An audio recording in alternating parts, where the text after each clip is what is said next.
అంత సీన్ లేదా? ఈ ప్రపంచంలో అద్భుతాలు చేస్తున్న వాళ్ళకి కొన్ని అతీత శక్తులున్నాయా? భగవంతుడు వాళ్ళని ఒక స్పెషల్ సాఫ్ట్‌వేర్‌తో పుట్టించాడా? అటువంటిదేం లేదు. డెఫినిట్‌గా మనకంత సీన్ ఉంది. కానీ చాలా సార్లు మనల్ని మనం నమ్మం. మన మీద మనకు విశ్వాసం లేకపోవడం మన సమస్య తప్ప, మనకంత సీన్ లేకపోవడం కాదు. కానీ ఈ ప్రపంచంలో మనిషి ఎందుకు తనకు తాను మనకంత సీన్ లేదని చెప్పుకుంటాడు? ఎందుకు తనను తాను అండర్ ఎస్టిమేట్ చేసుకుంటాడు? ఎందుకు తనను తన మీద తన ఒక అపనమ్మకాన్ని, ఒక అవిశ్వాసాన్ని పెంచుకుంటాడంటే, దానికి కారణం ఒకటేనండి. సైంటిఫిక్ వాళ్ళు ఏం చెప్తారంటే, ఈ ప్రపంచంలో ఏ మనిషి మనమేం కంప్యూటర్‌లం కాదు. 100% పర్ఫెక్ట్ ఉండం. ప్రతి మనిషికి కూడా కొన్ని స్ట్రెంగ్త్స్, కొన్ని వీక్‌నెస్‌లుంటాయి.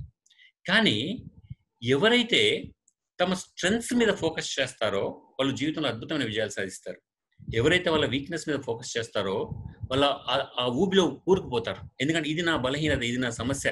కాబట్టి నేను ప్రయత్నం చేయననుకుంటారు. కానీ when we operate from strengths అందుకనే ఏమంటారంటే we always think what we lack but not what we have. మన జీవితంలో మనకి ఏం లేదో ఆలోచిస్తాం, ఏముందో మనం ఆలోచించం. ఏమి లేదో ఎప్పుడైతే అంటే నాకుంది ఏమిటి, నాకు లేనిది ఏమిటి, నన్ను నేను కనుక విశ్లేషించుకుంటే నాకు లేని దాని మీద నేను ఫోకస్ చేస్తాను. చాలాసార్లు మన ట్రైనింగ్స్‌లో మిత్రులు చెప్తూ ఉంటారు. ఏమిటంటే మనకు 32 పనులుండి ఒక పన్ను ఊడిపోతే 4 ఎప్పటికి అక్కడ టచ్ చేస్తుంది. ఇక్కడ సందుంది, ఇక్కడ సందుందని చెప్తుంది. 31 పనులుంటే దాన్ని పట్టించుకోదది. అంటే మన జీవితంలో కూడా ఒక చిన్న గ్యాప్ ఉంటుంది. మనకు భాష మీద పట్టు లేకపోవచ్చు. పల్లెటూరులో చదువుకోవచ్చు. లేదా ఇంకేదో ఏదో ఒక రీజన్ అంటే మన జీవితంలో ఒక ఎక్స్‌క్యూజ్ వెతుక్కుంటాం. నా జీవితంలో నేను పని చేయడానికి కారణం ఏమిటంటే ఈ ఎక్స్‌క్యూజ్ వెతుక్కుంటాం. కానీ నీ కోరిక కనుక నీ ఎక్స్‌క్యూజ్ కన్నా పెద్దదవుతే నీ జీవితంలో విజయం సాధిస్తావు. కానీ ఇక్కడ మన సెల్ఫ్ ఎస్టీమ్ చాలా సార్లు తగ్గడానికి కారణం ఏమిటంటే మనకున్న సమస్యని, మనకున్న బలహీనత మీద మనం ఎక్కువగా ఫోకస్ చేయడం. దయచేసి నేను చెప్పేదేమిటంటే ఈ రోజు నుంచి మీ వీక్‌నెస్ మీద మీరు ఫోకస్ చేయకుండా మీ స్ట్రెంగ్త్ మీద మీరు ఫోకస్ చేయండి. స్ట్రెంగ్త్ మీద ఫోకస్ చేస్తే మనిషి జీవితం ఎంత అద్భుతంగా ఉంటుందని చెప్పడానికి మీకు ఒక చిన్న అంటే మీరు యూట్యూబ్‌లోకెళ్ళినా అతని చరిత్ర 10th క్లాస్‌కి లెసన్ కూడా అయింది. నిక్ వుజిసిక్ అని ఒక ఆస్ట్రేలియన్ బార్న్ కాలిఫోర్నియాలో సెటిల్ అయిన ఒక అద్భుతమైన వ్యక్తిని ఒకసారి నిక్ వుజిసిక్ అని మీరు ఒకసారి యూట్యూబ్‌లో కొట్టండి.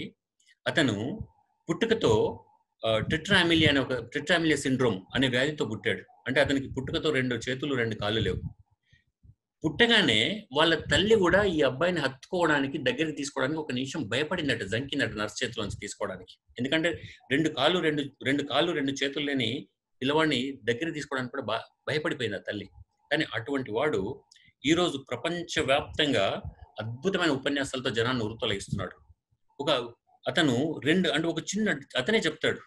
అతని కాలు ఎలా ఉందంటే అతని కాలుని అతనే వర్ణించినట్టుగా ఒక చికెన్ డ్రమ్ స్టిక్ లాంటి కాలు ఉంది అతనికి. చిన్న చికెన్ డ్రమ్ స్టిక్ లాంటి కాలు ఉంది. కానీ అతను స్విమ్మింగ్ చేస్తాడు, BMW కార్ నడిపిస్తాడు, ఫుట్బాల్ ఆడతాడు ఆ చిన్న కాలుతో, గోల్ఫ్ ఆడతాడు. ప్రపంచవ్యాప్తంగా తన ఉపన్యాసాలతో జనాన్ని ఉర్రూతలొగిస్తున్నాడు. అతన్ని ఒక ఇంటర్వ్యూలో ఒకసారి అడిగారు. అతని ఫిలాసఫీ ఏమిటంటే no arms, no legs, no worries. అంటే కాళ్ళు లేవు, చేతులు లేవు, బాధలు లేవు. మనం కాళ్ళు లేవు, చేతులు లేవు కాబట్టి బాధలు ఉన్నాయనుకుంటాం మనం. అతనిలా కనుక మనం పుట్టి ఉంటే ఈ ప్రపంచానికి కనిపించడానికి కూడా భయపడి ఉండేవాళ్ళం. ఒక రూమ్‌లో ఉండి టైంకి బ్రేక్‌ఫాస్ట్, లంచ్, డిన్నర్ ఇస్తే తిని ఎవరు లేకపోతే బయటకొచ్చి ఎవరైనా వస్తే బంధువులు వస్తే కూడా బయటకు రాకుండా ఉండేవాళ్ళమేమో బహుశా. కానీ ఒకసారి నిక్‌ని చూడండి. అతను అద్భుతాలు చేస్తున్నాడు. ప్రపంచ ప్రఖ్యాతిగాంచిన వక్తగా మారాడు. మరి అతన్ని ఒకసారి ఇంటర్వ్యూలో అడిగారు.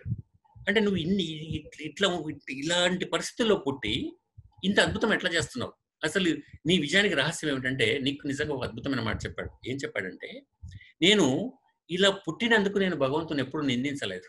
నేను ఎప్పుడు బాధపడలేదు. I am always grateful to God అంటాడు. ఎందుకంటే ఒక మనిషిగా నన్ను పుట్టించినందుకు I am always grateful to God. కానీ భగవంతుడు నాకేమి ఇవ్వలేదని నేను ఎప్పుడు ఆలోచించలేదు. భగవంతుడు నాకేమి ఇచ్చాడు అని నేను ఆలోచిస్తే నాకు కనిపించింది ఏమిటంటే భగవంతుడు నాకు ఒక అద్భుతమైన గొంతునిచ్చాడు అనేది నాకు అర్థమైంది. దీన్ని అంటే భగవంతుడు ఇచ్చిన ఈ ఒక్క వరాన్ని అద్భుతంగా వాడుకోవాలని నేను అనుకున్నాను. దాని రిజల్ట్ ఇదని చెప్పాడు. అంటే 2 చేతులు 2 కాళ్ళు లేకుండా పుట్టిన నీకు ఒక గొంతు మాత్రమే భగవంతుడిస్తే దాన్నే వరం అనుకొని, అదే ప్రసాదం అనుకొని అద్భుతాలు చేస్తున్నాడు. అటువంటిది అన్నీ ఉన్న మనం ఏదో కారణాన్ని వెతికి పట్టుకొని ఇది నా సమస్య కాబట్టి నాకంత సీన్ లేదని మనం అనుకుంటాం. ఇది మన సమస్య. అందుకనే ప్రతి మనిషి నిజంగా చెప్తున్నాను, ప్రతి మనిషి జీవితంలో అద్భుతాలు చేయాలనుకుంటాడు, గుర్తింపు కావాలనుకుంటాడు, విజయం సాధించాలనుకుంటాడు, ఆనందంగా ఉండాలనుకుంటాడు. కానీ ప్రతి మనిషి కార్యోన్ముఖుడు కావడానికి డెఫినెట్‌గా కొన్ని స్పీడ్ బ్రేకర్లు ఉంటాయి. మీకున్న అన్ని సమస్యల్ని మీరు ఫనల్ డౌన్ చేస్తే ఈ మూడిట్లో మీరు ఒక దగ్గర ఆగిపోతారు. మళ్ళీ చెప్తున్నాను, fear of failure, fear of criticism, low self esteem. Fear of ఫెయిల్యూర్‌కి be a player. Start playing the game. Whether you win or lose. అందుకే మళ్ళీ చెప్తున్నాను, గెలిస్తే ఒక అద్భుతమైన విజయం, అది ఆనందాన్ని ఇస్తుంది. ఓడితే ఒక అద్భుతమైన అనుభవం వస్తుంది.